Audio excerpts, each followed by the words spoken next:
Yes, greetings, colleagues. My name is Jakes, co-founder of Jakes Humility Investment CC.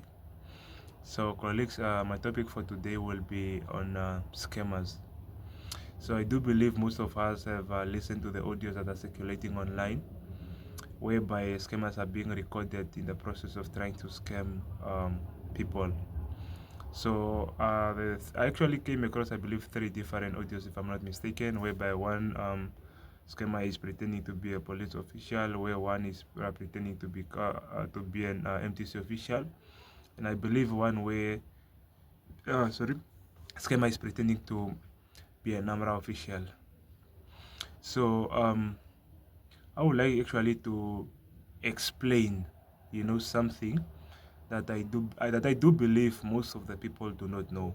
I'm actually sure that there is actually a lot of people that are vigilant, that are are actually already aware when they receive calls from scammers, but yet that there are still some people that fall victim to these scammers. So just to make a few things clear, I did my research, and yeah, so I'm gonna use that. So I will be talking about the OTP, then I'll be talking about the mind game. I think I'll be focusing on those two, the OTP and then the mind game that is being played mostly in Windows. So let me start off with the OTP. Colleagues, what is an OTP? An OTP is a one-time password. So this one-time password can be used to make a transaction with your bank account, or it can be used, to verify your social media account. So let me give you an example of how an OTP is linked to your bank account. Um, if someone, or let me say this, if you happen to, let me say you are trying to make a purchase online, you put in, let me say, your details. I don't really know which details, but when you believe, because I never made a purchase online, so if you happen to try to like make a purchase online, or maybe try to send some money to someone, sometimes you are required to put in those phone numbers on your behind your card, or sometimes you put in your just your details, but sometimes you have to put in your pin. Okay, so if you don't know your pin, sometimes you can get an option of like forget password. Then they will send then the bank will automatically send you an OTP. So the moment you get that OTP, you can log in with that OTP to actually um, to complete the transaction. So if you're buying something, use the OTP to purchase whatever you are purchasing. If you are sending money to someone, then you can actually log in with OTP and send money to someone. So the thing is this. So many a times these guys, scammers will call you and ask you for your OTP. Sometimes the excuse that they give you is that someone is trying to withdraw money from your account. That's an excuse they mostly use. Okay? So, colleagues, just to make it clear, when someone calls you and tells you that there is a suspicious activity happening on your bank account, and you're about to lose money, and they go on to ask you for your OTP so that apparently they can actually stop this suspicious activity. The moment they ask you for an OTP, please already just take note and know that that's a scam. Because the bank, even if you go to the bank and ask, there's no way bank officials will call you and ask you for an OTP. Never. Because if there's a suspicious activity on your account, okay, and the bank sees that, the bank can automatically, without calling you, close your account close your account temporarily until this whole thing is resolved. Okay, so there is no way the bank will call you and require you to send them an OTP. Let's move on to the MTC officials. Likewise with the MTC officials, there is no way, colleagues, MTC will call you and ask you for an OTP. Colleagues, sometimes we avail ourselves to these scammers because sometimes we are desperate. We are desperate to get free money. We are desperate to get free phones. And the moment you find yourself desperate to get these free stuffs, you are more likely to be scammed because you are desperate. You want this thing so bad. Like an audio that I listened to of this guy. Apparently, we know when you recharge, there's always a deduction of VAT, whereby this guy was trying to scam this guy in a way where he was, you know, what he said is, he gave a call and he was like, do you know that MTC have been deducting? I'm actually not paraphrasing what he was saying.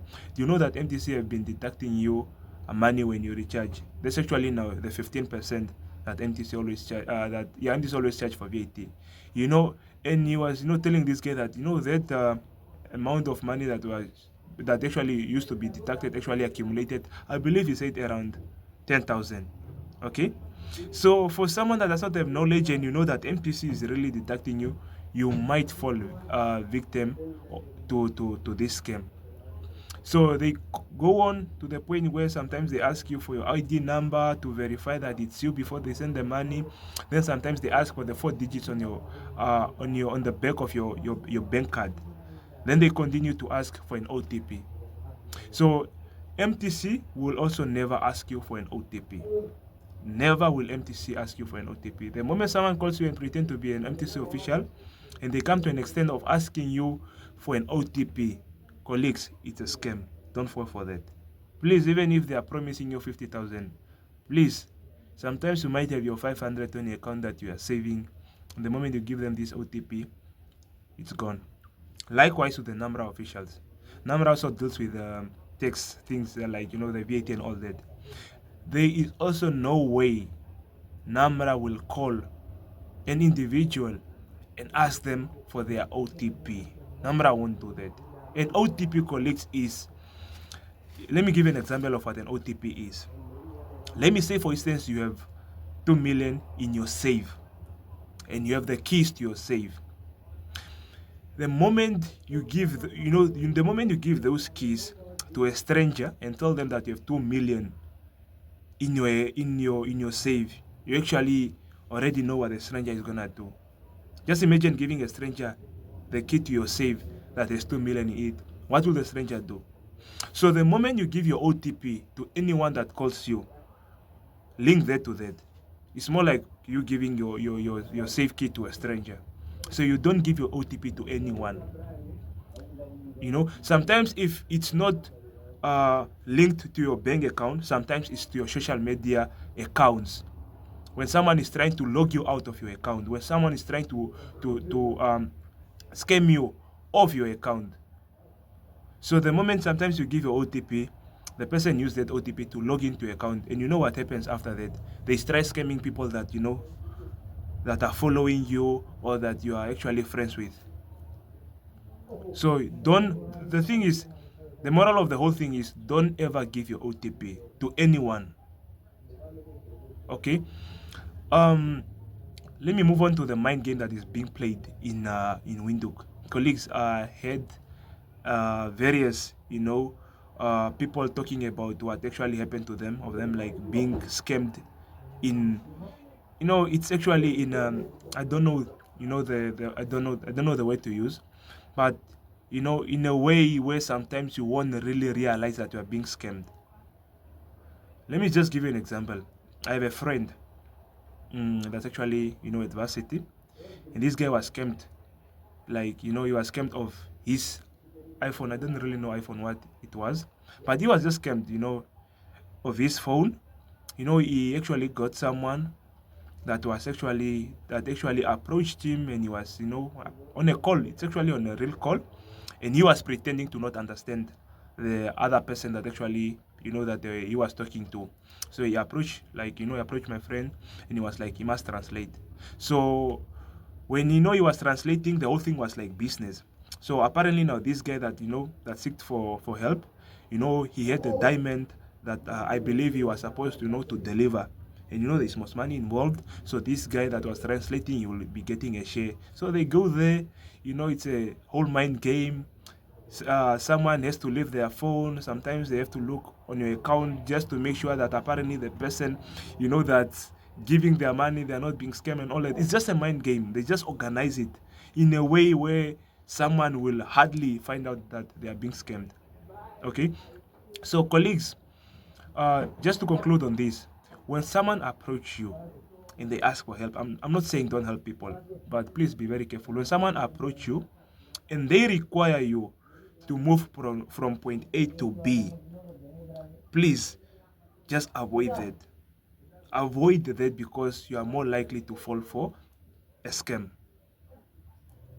So if someone is asking you for direction, just tell them go straight, turn right, turn left, turn right again. You are there. But the moment they ask you to take you to where the person is and to take them to a certain location, colleagues, you are more likely to fall for a scam. So, and these links that we like sharing, colleagues, these things of you share the link to 10 people and come spin and you'll win an iPhone, colleagues. Sometimes we like three things. We like three things, colleagues.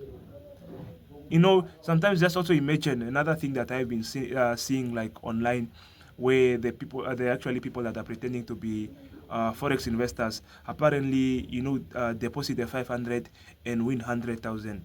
Colleagues, 500 to 100,000 in 3 days. I know, why don't that person just, you know, use that 500 from his money and trade for you and maybe take an 80%, 80% from the money that you know that you were supposed to get in 3 days.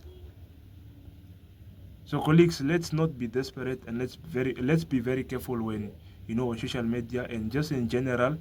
Let's be very careful. In conclusion, again, colleagues, just to repeat what I said, there is no way bank official MTC number will call you and ask you for an OTP. So the moment someone calls you and asks you for an OTP, colleagues, it's a scam. Thank you for listening, colleagues. Do the needful and reshare the video so that the next person can, you know, pick up 1 or 2 points. Let's stay safe, colleagues. Dango.